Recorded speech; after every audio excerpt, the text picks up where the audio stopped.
अस्सलाम वालेकुम फ्रेंड्स, मैं आपकी दोस्त साइमा शेख हमारे यूट्यूब चैनल द मास्टर में आपका एक बार फिर इस्तकबाल करती हूँ। उम्मीद है आप खैरियत से होंगे। आइए आज हम 30 दिसंबर के पेपर एनालिसिस के बारे में बात करते हैं। अगर आपने हमारी पिछली वीडियोस को नहीं देखा होगा तो नीचे डिस्क्रिप्शन में उसकी लिंक दी हुई है, आप वहाँ पर जाकर उस वीडियो को देख सकते हैं। चलिए आगे बढ़ते हैं, देखते हैं कि आज 30 दिसंबर के पेपर का लेवल क्या आया था। जो पेपर का लेवल है सीडीपी का अगर देखें तो इजी टू मॉडरेट बताया गया है। उसके बाद हिंदी को easy, English easy to moderate, Sanskrit easy, maths easy और ईवीएस मॉडरेट। अगर ओवरऑल पेपर की बात करें तो पेपर इजी टू मॉडरेट रहा। चलिए देखते हैं कि आज के पेपर में कौन कौन से क्वेश्चंस पूछे गए थे। पहला क्वेश्चन जो पूछा गया था, Kohlberg theory of moral development was asked if a child is gifted by someone in school she say that I will given something to be. ये सवाल मॉरल डेवलपमेंट से पूछा गया था जो कि कोहलरबर्ग की थ्योरी से है, तो इस थ्योरी को बखूबी पढ़ कर जाइए। अगला जो क्वेश्चन पूछा गया था वो क्वांटिटेटिव एंड क्वालिटेटिव डेवलपमेंट पर पूछा गया था। क्वांटिटेटिव और क्वालिटेटिव जो डेवलपमेंट होती है, हमारे डेवलपमेंट के पार्ट्स होते हैं। अगर क्वांटिटेटिव डेवलपमेंट की बात करें तो इसे नापा जा सकता है, जैसे हमारी हाइट, वेट, हमारे जो साइज़ है बॉडी का वो। और अगर क्वालिटेटिव डेवलपमेंट की बात करें तो ये डेवलपमेंट हमारे फंक्शंस, जो हमारे एक्शंस होते हैं उसमें दिखाई देता है। तो ये इस तरह से इस पर क्वेश्चन पूछा गया था। अगला जो क्वेश्चन था वो वाइगोट्स्की की ZPD and socio culture theory पर था, जो हम बखूबी जानते हैं। उसके बाद new education policy emphasis to encourage, ये creative thinking, creativity, problem solving और डिजिटल लिटरेसी पर फोकस करता है। उसके बाद जीन पियाजे की थ्योरी से भी एक क्वेश्चन पूछा गया था। चलिए आगे बढ़ते हैं। Question were also asked from socialization इसे कंस्ट्रक्टिविस्ट के से माध्यम से हम जानते हैं। और डिसेबिलिटी, लर्निंग डिसेबिलिटी में मैच द फॉलोइंग दिया हुआ था, जैसे dyslexia, reading disability, dysgraphia, writing disability, dyscalculia, ये कैलकुलेशन या मैथ्स से रिलेटेड डिसेबिलिटी है। अगला जो है वो इंक्लूसिव एजुकेशन से सवाल पूछा गया था। उसके बाद एसिमिलेशन होता है कि किसी नई मालूमात को ऐड करना। और एक आता है एकोमोडेशन, जिसमें है ना जो इन्फॉर्मेशन होती है वहाँ पर हमें एडजस्ट या मैनिपुलेट, मॉडिफाई करना पड़ते हैं। इस तरह के ये दो कॉन्सेप्ट आते हैं जिस पर क्वेश्चन अक्सर पूछा जाता है। अगला जो है वो हॉवर्ड गार्डनर्स की मल्टीपल इंटेलिजेंस की थ्योरी से क्वेश्चन पूछा गया था। उसके बाद जेंडर स्टेरियोटाइपिंग से क्वेश्चन पूछा गया था। उसके बाद हियर इम्पायरमेंट से क्वेश्चन था, जिन्हें मतलब सुनने की डिसेबिलिटी होती है, सुनने में प्रॉब्लम होती है, तो टीचर उन्हें कैसे पढ़ाए। उसके बाद थ्योरी ऑफ री इन्फोर्समेंट इज़ गिवन बाय, तो ये स्किनर ने दिए थे। उसके बाद जो अगला है, which is the oldest garden in India, तो कॉर्बेट नेशनल पार्क, ये जो है उत्तराखंड में मौजूद है। इस तरह के सवाल यहाँ पर पूछे जा रहे हैं, तो जिसके जवाब चेंज नहीं होने वाले हैं उसे आप याद रख लीजिए। चलिए आगे बढ़ते हैं। जो अगला सवाल है, which method is used by woman in the village to separate the husk from the grain, तो ये भी ईवीएस का क्वेश्चन है, इसे देखकर जाइएगा।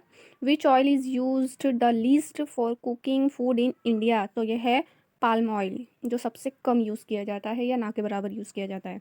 इन्वायरमेंट और teaching learning follows the dash dash approach, ये भी देखकर जाइए कि ईवीएस को पढ़ाने के लिए कौन से अप्रोचेस को इस्तेमाल किया जाता है।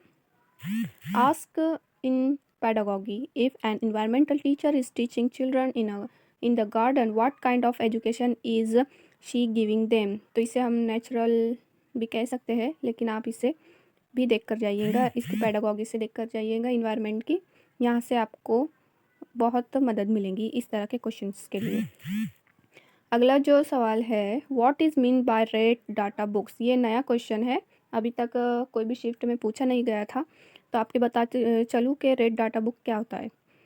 A red data book is a document that keep record of all the endangered species of animal, plant and fungi, as well as some local subspecies that exist within the territory of the state or country.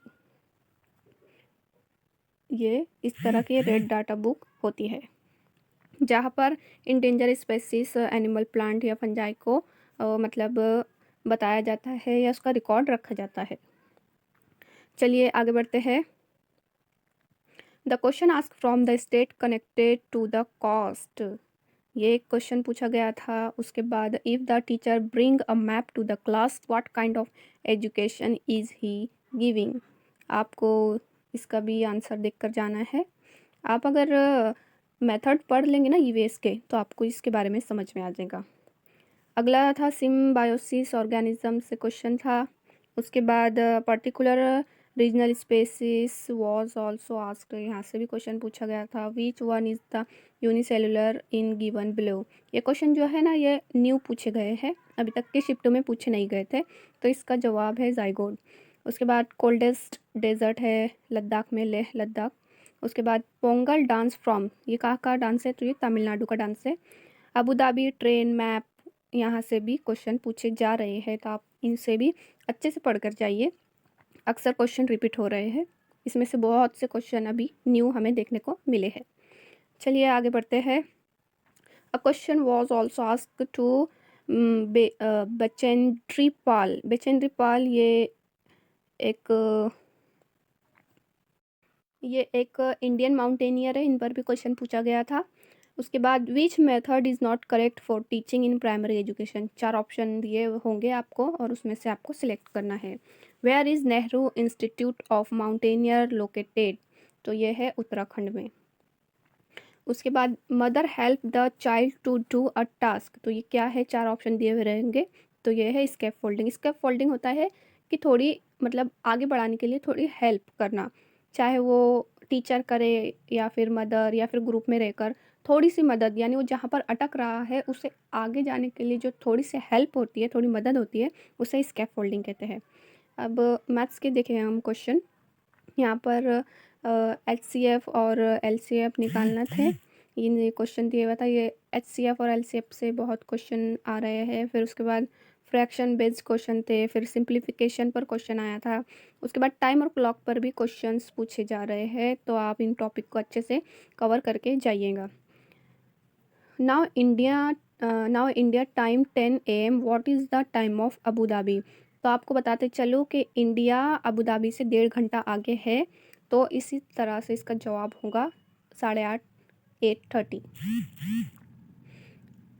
याद रखिएगा ये कि India Abu Dhabi से 1.5 घंटा आगे चलता है। English में पूछे गए सवाल तो इस तरह है कि apart from Vygotsky scaffolding and ZPD in pedagogy, ये भी इंग्लिश की पेडागॉगी से पूछा गया है, वाइगॉट्स्की की स्कैफोल्डिंग, जैसा कि मैंने अभी आपको बताया। उसके बाद नॉम चॉम्स्की, जिन्होंने लेट बताया था, लैंग्वेज एक्विजिशन डिवाइस के बारे में बताया था। फिर ग्रामर ट्रांसलेशन मेथड, ये मेथड है ट्रांसलेट करके बताया जाता है। डायरेक्ट मेथड में जो भी हम जिस लैंग्वेज में भी पढ़ा रहे हैं वही लैंग्वेज का इस्तेमाल किया जाता है। उसके बाद लैंग्वेज स्किल हमारी 4 है, लिसनिंग, स्पीकिंग, रीडिंग, राइटिंग। उसके बाद रिलिया पर भी क्वेश्चन पूछा गया था। इस तरह से आज के पेपर में ये क्वेश्चन पूछे गए थे। तो जो नए क्वेश्चन आए हैं आप उसको अच्छे से देखिए, न्यू क्वेश्चन पूछे जा रहे हैं, स्टडी पर फोकस कीजिए। और अगर आपने हमारी पिछले वीडियोस नहीं देखी होंगी तो उससे भी देख लीजिए, हो सकता है पेपर में आपके काम आ जाए। और अगर आप हमारे चैनल पर नए हैं तो चैनल को सब्सक्राइब कीजिए, लाइक कीजिए, कमेंट्स कीजिए, शेयर कीजिए, ज़्यादा से ज़्यादा शेयर कीजिए, ताकि जिन्हें इनकी ज़रूरत है उनको ये वीडियो हेल्पफुल साबित हो सके। अगर आप इस वीडियो की PDF हासिल करना चाहते हैं, नीचे डिस्क्रिप्शन में हमारे टेलीग्राम चैनल की लिंक दी हुई है, आप वहाँ से हमारे इस पेपर की PDF डाउनलोड कर सकते हैं। चलिए हमें इजाज़त दीजिए, इंशाल्लाह मिलते हैं अगली वीडियो में। ख्याल रखिए, मिलते हैं अगली वीडियो में। अल्लाह हाफिज़, थैंक यू।